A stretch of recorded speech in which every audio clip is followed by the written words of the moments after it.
Alright folks, in this class I want to talk about what I do for recovery if I get small little niggly injuries, and you always get those, so there's a few things you can do to help them heal quicker and to make them less painful in the meantime.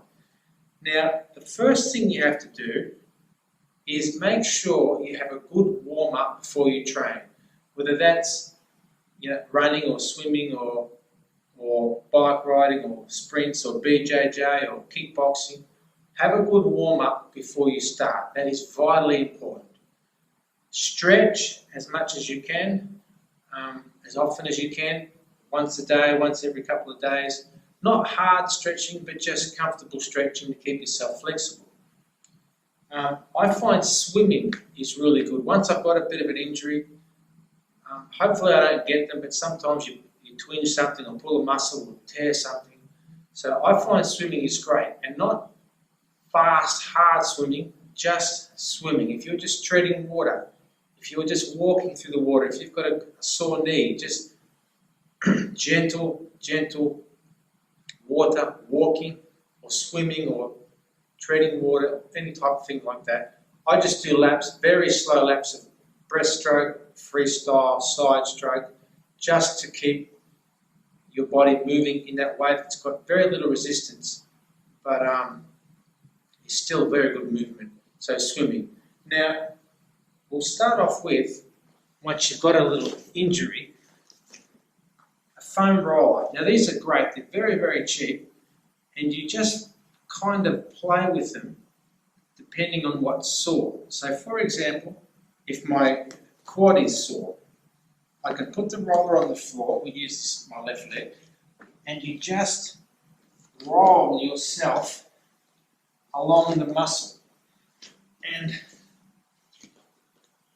it's a really good massage. You go all the way to the top of the muscle, all the way to the bottom, all the way to the top of the muscle, all the way to the bottom. You don't go over the joint, so you don't go over the joint, running out of space. You don't go over your knee joint or over your elbow joint, but not over the joint. Just the muscle, roll it around. They're very, very good. You can do them on your shoulders. It's the same principle. You just find the sore spot and roll it out gently with the foam roller. They're really good. You can put them on your back and just gently roll it up and down your back. So you find the sore spot and then just gently go over it with the roller. They're very helpful things. I find them great. So you've got your back, you've got your, for example, your shoulder and upper arm, same principle. If you want to have less weight, you kind of just sit on the butt and gently do your arm. If you want more weight, you can come right up and roll it this way. See, it's really good. You can stretch your chest with rollers by lying, put it along your spine. Oh, that is nice. And just relaxing on the roller. That's a good stretch. So just remember, don't do anything too dramatic and just do it light. Find the part that the injury is on. You can even do it like this. You can even do it. Find the part the injury is on and just roll the roller across the painful part gently. Now don't do anything that hurts more. That's pretty clear, so you don't want to hurt yourself more. It should always feel nice, relaxing, relieving, that type of thing. Now, you can do the same thing with a soft ball or a tennis ball or any ball that's hard. I used, I'm sure this is a soft ball, baseball, and I can roll on it. I just find the sore spot on my back and I just gently find the sore spot and work the knot out all by myself. So that's another great way. If you can't find someone to massage you, you can do it at home. and you can just do it all by yourself. Find the spot, put it under, lean on it a little bit, and then just work the sore spot with the ball. Very, very helpful. Again, it shouldn't feel worse. It shouldn't be making things worse. It shouldn't be more painful. It should be nice and relaxing. So that is your softball. Same thing on your calf. You can do it like this. They're really good. On your quad, or your hamstring, same principle. Anywhere that's sore. If you've got a sore glute, your butt muscle, you sit on it, and again just roll over it. Turn on your side, use it on your side of your butt. So they're really good. So I use that a lot. And then have a bigger ball. This is the ball from the gym. They're solid. So they're a little bit soft, but not really. You can use this again for your back. Now obviously, as I said, don't do anything that hurts. Everything should be relieving and make you feel better. I put these under my back and I just roll on it like this. It's very, very nice. It helps when you've got a stiff neck, stiff on the side of your spine.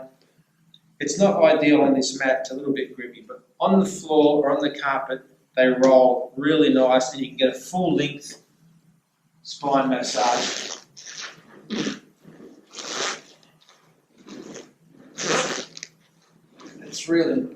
They're really good. I like them a lot. I use these all the time, the big balls. Other thing I use is a big fit ball. And I don't do too much with the fit balls other than, depending on, if you're tight in the hips, I lie on it like this and I let my feet and my hips, it feels like it opens my hips up and it's very relieving as well. So if you tighten the hips, tighten the lower back, tighten the front of your hips, just lie on the ball and just hang your body off it. It's very, very nice. I find this very relaxing on my lower back.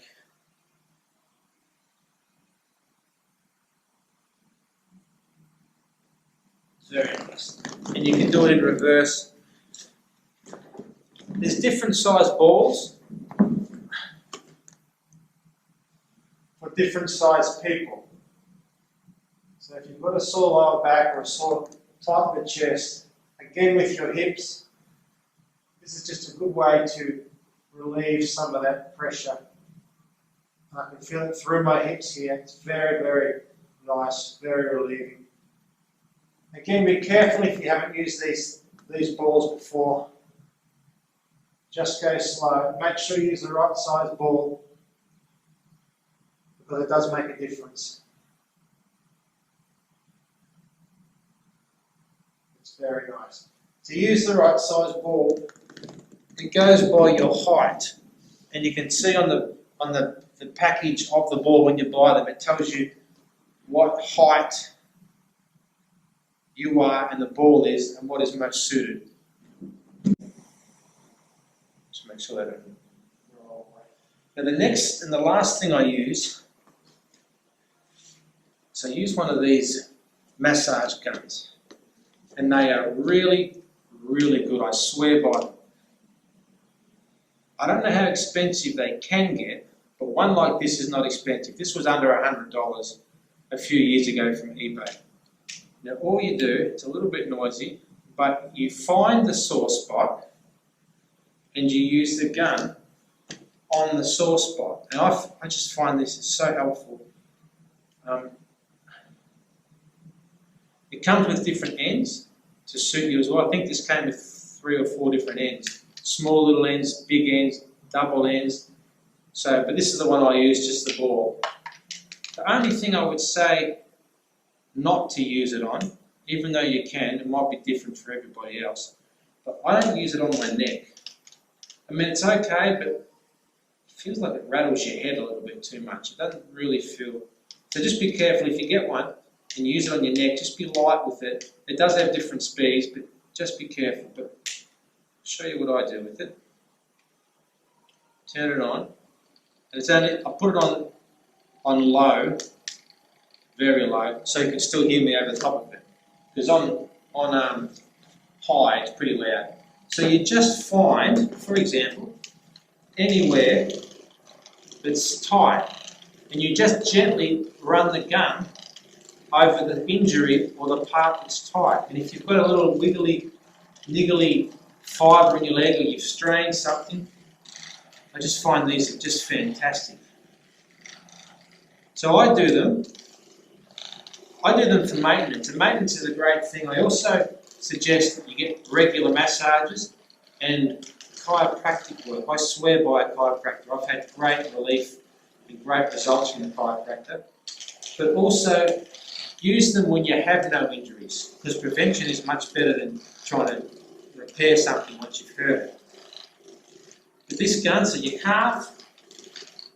I don't have any injuries at the moment, thank goodness, and I like to keep it that way. But you just run the gun over anything that's sore. So, you know, just to give you a quick demonstration. Use it on your arms. I do use it on my pecs. Feels nice on my pecs. I don't put it on a joint. Just put it on the meaty, muscular part of the muscle, but not on the joint. Again, I don't like it on my neck, so I don't do it on my neck. But you might like it, but just be careful. But that's about it. I do it on my hip flexors. So they're very, very good. I can't speak highly enough, and you can take it. One charge lasts weeks and weeks and weeks, so they're just really good. I did tear a muscle in my ab once, and I couldn't do anything about it to fix it, or massage it, or stretch it, but the gun was just unreal. I could just put it right on the sore spot, and just kind of gently massage it like this and make it feel better. So, I won't spend too long on that, but you get the idea, they're really good. You can do them on your feet, but anywhere that you kind of get an injury, or for a warm-up, or a cool-down, or just for maintenance, you can use these massage guns, so they're really good. So just find the spot that's a little bit sore, a little bit stiff, use the gun. You can use the balls, the 3 balls I have here, 2 balls and the roller, and a big ball. And yeah, that's about what I do. So that's how I kind of maintain little injuries. All that type of stuff I went through, the swimming, I do a lot of walking, and I get massages, and I go to the chiropractor, and I do all that when I don't have an injury, and that helps prevent injuries. So that's about all I think I have to share with what I do when I've got a small injury. Yeah, that's it. Okay. Thanks for watching. See you later.